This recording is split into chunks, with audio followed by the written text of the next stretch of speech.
Kom ons sluit ons oor en bid ons saam. Heilige Here, Koning oor die heelal, ons wil stil word in hierdie oomblikke.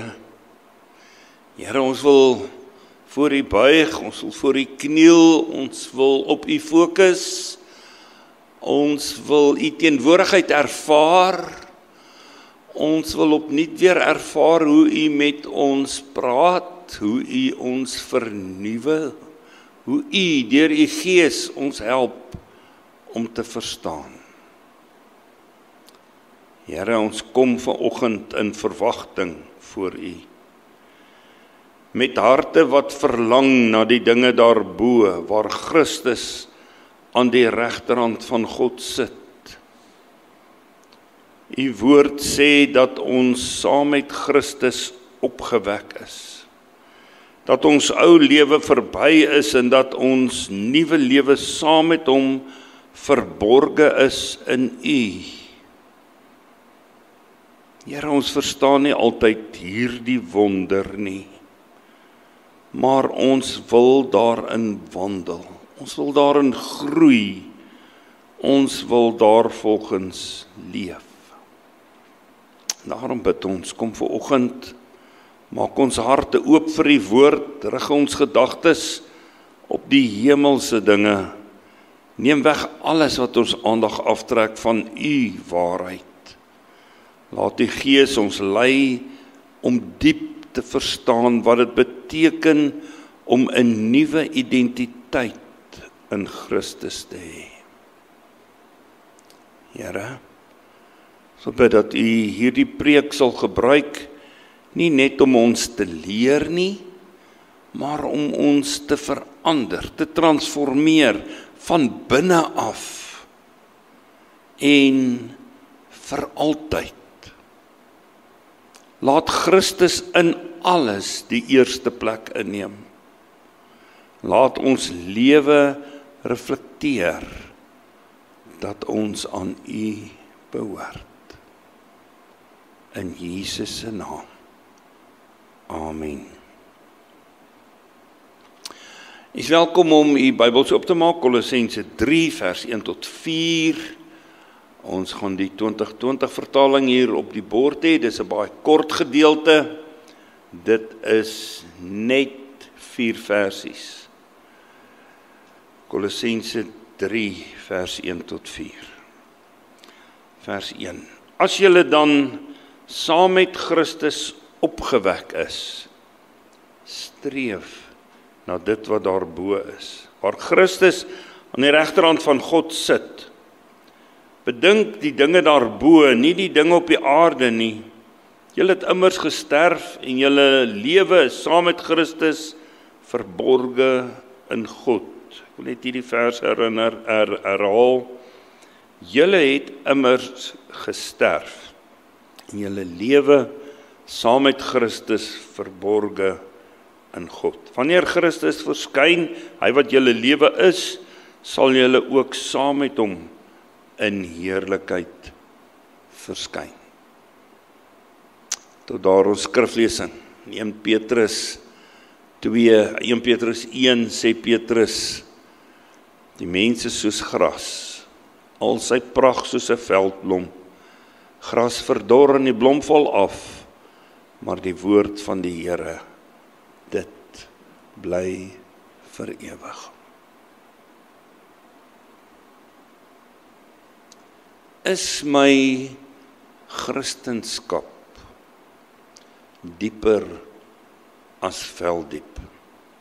Ons het nou die afgelope amper jaar en 'n half met ons Bybeloorsig-studie, het ons nou elke Woensdag of die Woensdag wat ons bymekaar gekom het, so 'n samevatting van elke Bybelboek in die Ou Testament gehad, en hierdie Woensdag wat verby was, was die laaste Bybelboek, Maleagi, aan die beurt. So ons is nou met die Bybelstudie deur die Ou Testament en almal is opgewonde. Ons gaan nou van volgende keer af die Nuwe Testament doen.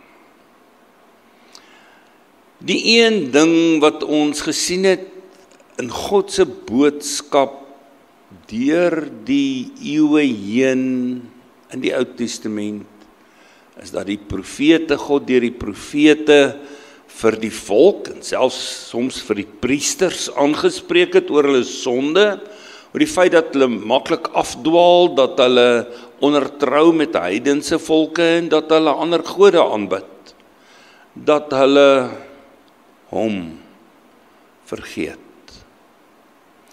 Dat hulle, wanneer hulle op Sabbat by mekaar kom, wanneer hulle tempel toe gaan, godsdiens kom, amper iemand het eendag die woordjie pleeg gebruik, en dit het so by my gebly.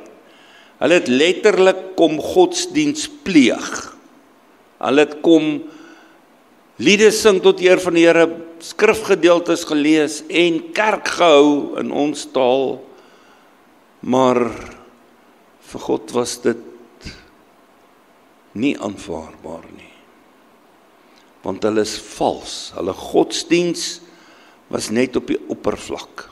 En toe het hy hulle in ballingskap laat wegvoer, 70 jaar, was 'n nuwe geslag wat teruggekom het Jerusalem toe. Wanneer Maleagi geskryf word, is dit 100 jaar nadat die ballinge uit die ballingskap uit teruggekeer het, en dis alweer dieselfde storie. Die ballingskap, die 70 jaar se wegvoer, het niks aan die volk se gesindheid teenoor die Here verander nie. Hulle die geneigtheid in die mens om af te dwaal en sonde te doen, weg te kyk van God af en sy eie ding te doen, en wanneer hy dan nou dink maar die mense om ons het afgode, en dalk is dit ook 'n antwoord, dan het hulle dit gedoen, en dis net te sterk, dis te groot. As maar 'n klein handjie vol wat agterbly, wat trou is aan die Here.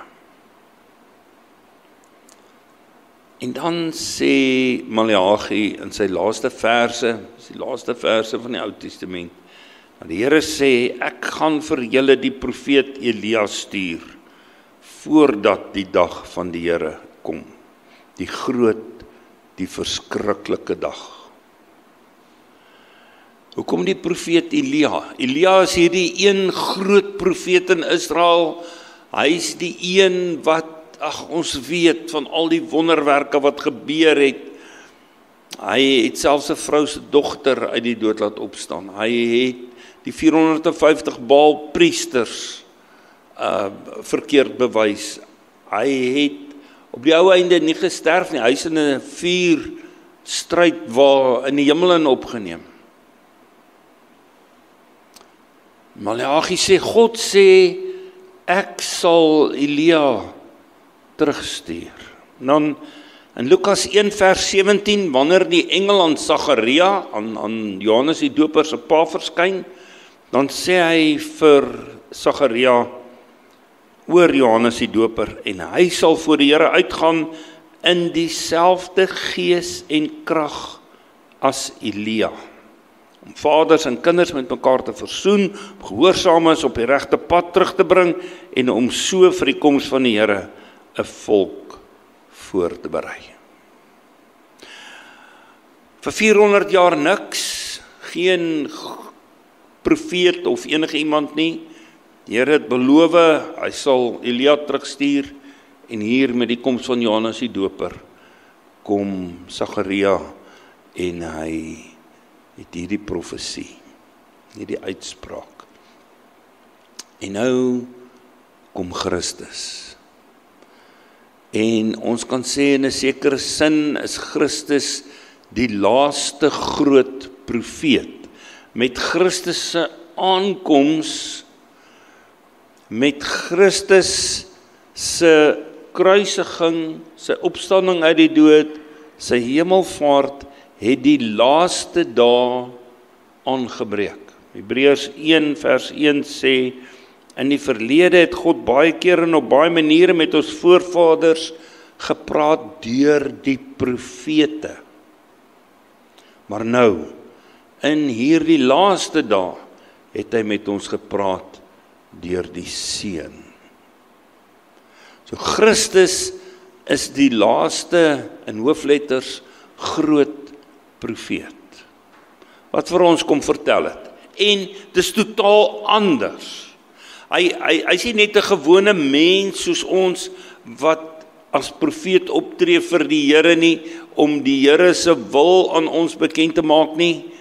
Hy is die een wat van God afgekom het, hy is God self wat dit kom sê, wat vir ons kom leer.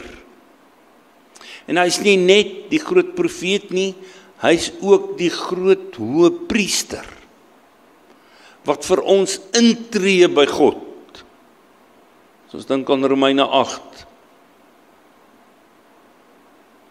Nou kom die Bybel, Paulus kom hier in Kolossense 2, die gedeelte net voor die gedeelte wat ons gelees het.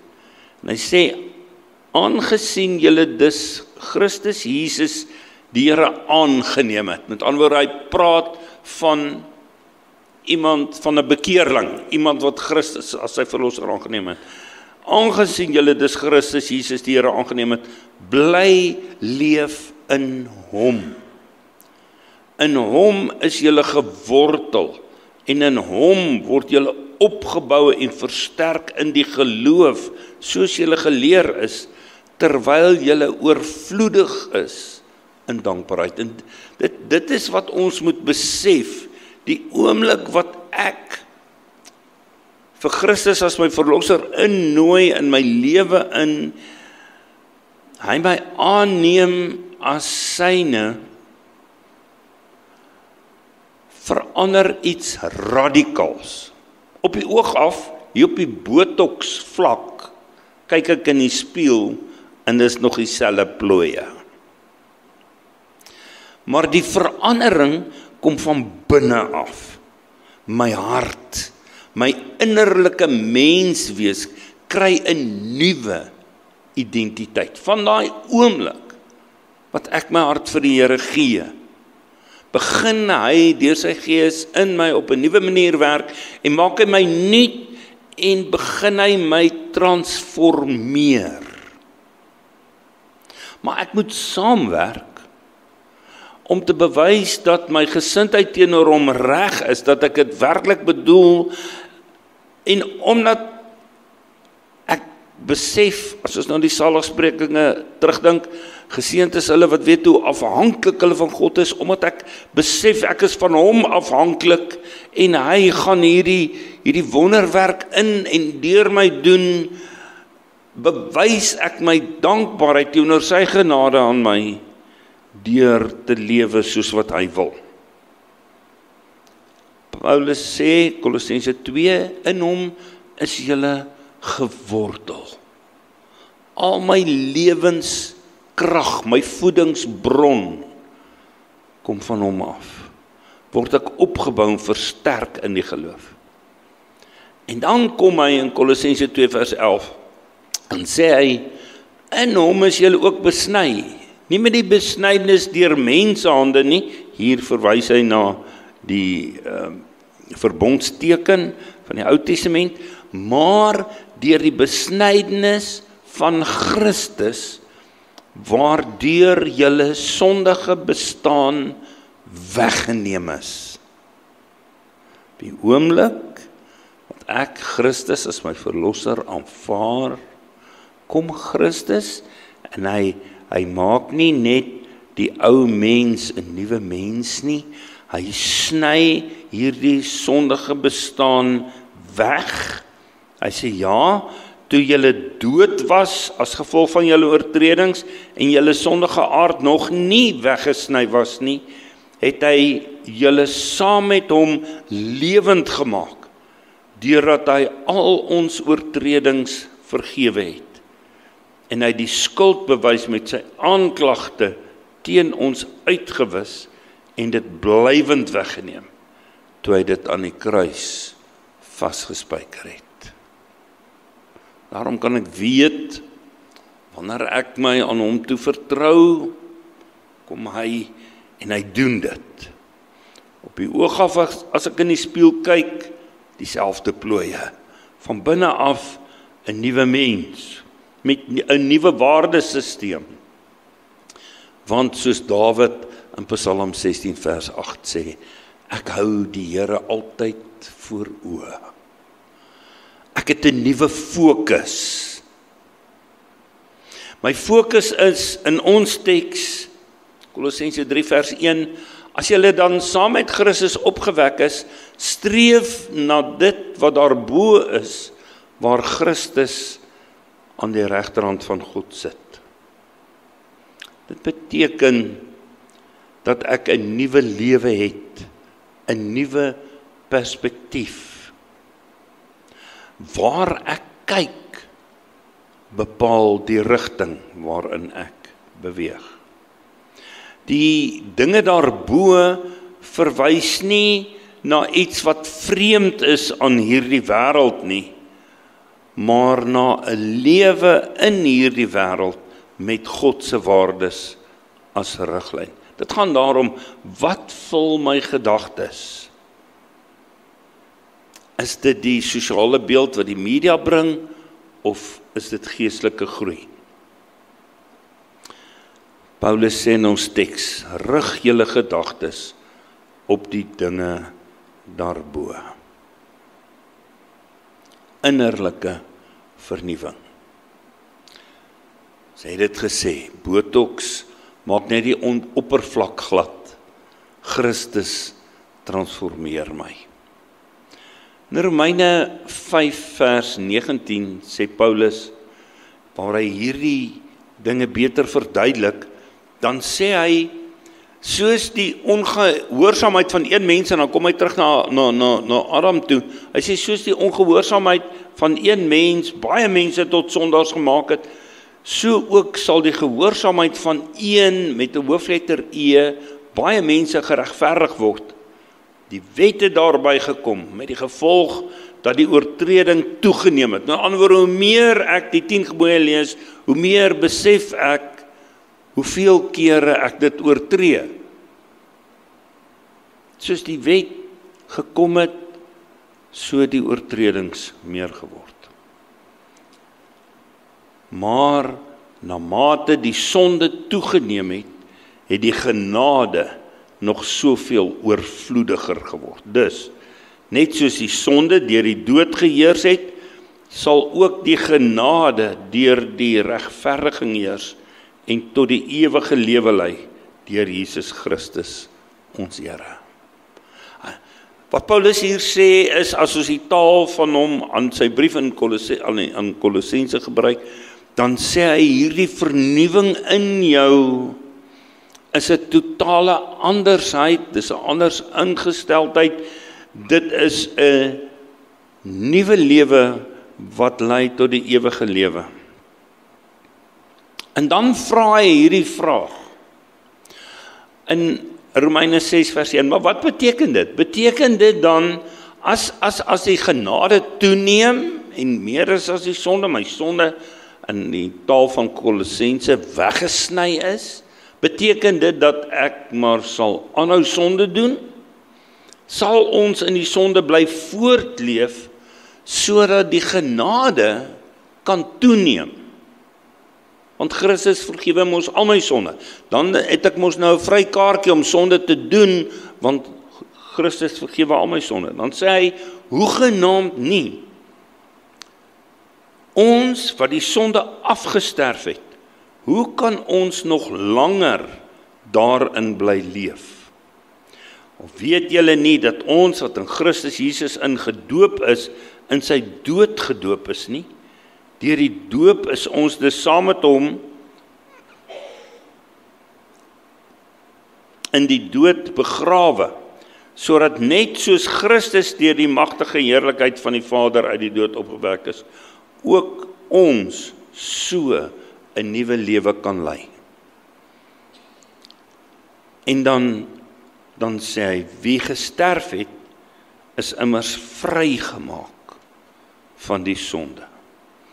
As ons saam met Christus gesterf het, glo ons dat ons saam met hom sal leef. Beskou julle self dan so, dat julle in Christus Jesus dood is vir die sonde, maar lewend vir God. Ek sê weer, deur die Ou Testament, eeue, God se bemoeienis met die mens, en dit bly dieselfde. Hulle kry dit nie reg om as volk God te eer en reg te leef soos God dit wil hê nie. Maar nou is dit anders. God het gekom en hy het gesê, ek sal maak dat dit vir julle moontlik is om my gebooie na te kom. Vir ons wat in die laaste dae leef, is dit moontlik om so te leef dat God sal glimlag wanneer hy aan my dink.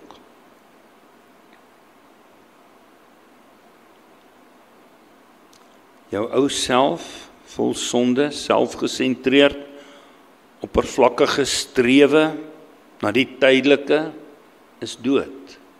Dood. Dit ruik al. My nuwe lewe is veilig, is geborge in Christus. Wanneer Paulus hier sê, rig jou gedagtes op die dinge daarbo, dan bedoel hy nie dat ons so oor die, met ander woorde, laat ons nou niks meer oor die materiële dink nie, net die dinge daarbo bedink en die hiernamaals en alles, dat ons hier op aarde niks werd is nie. Daar's 'n Engelse sê ding wat sê, somebody can be so heavenly minded that they are of no earthly use. Jy kan so besig wees met die dinge daarbo, dat jy hier op aarde vir God niks beteken nie. Dis nie wat God bedoel nie. Wat God sien, is nie so hoogheilig. Wat hy wil hê ons moet sien, dis nie so hoogheilig, dat dit nie hier op aarde grondvat nie. Dis juis bedoel om hierdie lewe te transformeer. Die wêreld wat God wil hê, is nie bokant ons aardse wêreld nie. Hy wil hierdie lewe, hy wil in hierdie gebrokenheid inkom, deur sy gees. Christus wil ons binne nuut maak, sodat ons in hierdie gebrokenheid waarin ons leef, God se perspektief kan bring. Deurdat ons die hemelse dinge soek en deurdink, is ons anders, op 'n nuwe manier met die stikkende wêreld besig. Daar's 'n brief, die brief aan Diogenetus, in 150 na Christus geskryf. Ek wil net lees so 'n stukkie. Dit beskryf hierdie mense van wie Paulus hier praat. Hy sê hoe hulle moet leef. Hulle woon in hulle eie land, maar as vreemdelinge. Elke vreemde land is hulle vaderland en elke land is vreemd aan hulle. Hulle deel tafels, maar nie beddens nie. Hulle leef in die vlees, maar nie na die vlees nie. Hulle vertoef op die aarde, maar hulle tuiste is die hemel. Hulle gehoorsaam die vasgestelde wette, maar in hulle eie lewens oortref hulle die wette. Hulle hou van almal, het almal lief, maar word deur almal vervolg. Hulle is al arm, maar maak vele ryk. Hulle kom alles kort, maar het tog in alles oorvloed. En so gaan hierdie gedeelte aan. Dit is die beskrywing van iemand wat so in Christus leef. Mense wat besef, ek het 'n nuwe toekoms. Vers 4 van ons teksgedeelte sê, wanneer Christus verskyn, hy wat julle lewe is, sal julle ook saam met hom in heerlikheid verskyn. Kom ons sê opnuut weer vir hom, Here, U wat iets anders aan my bied, iets anders as net uiterlike vernuwing, ware innerlike vernuwing, ware transformasie. Dra my, lei my, gebruik my. Die wêreld om my verouder, verander. Maar wie in Christus is, word daagliks innerlik vernuwe. Amen. Paar oomblikke geleentheid vir stil gebed.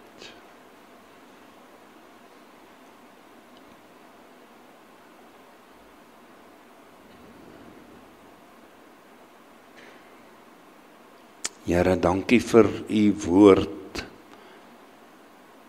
wat vanoggend weer tot elkeen van ons se harte gespreek het. Dankie Here dat u ons opnuut weer daaraan herinner, dat ons lewe nie vasgevang is in uiterlinge dinge nie, maar verborge is saam met Christus in u. Leer ons om elke dag te soek wat daarbo is. Rig ons denke, ons begeertes, ons doelwitte op u hemelse perspektief. Help ons om nie vas te kyk in die aardse waardes nie, maar vas te hou aan ons nuwe identiteit wat u aan ons gee. Here, ons wil nie net mooier lyk aan die buitekant nie. Ons wil nuut wees van binne. Daarom bid ons, skep vir my 'n nuwe hart, vernuwe my denke, laat my wandel soos iemand wat in Christus leef. In Jesus se naam. Amen.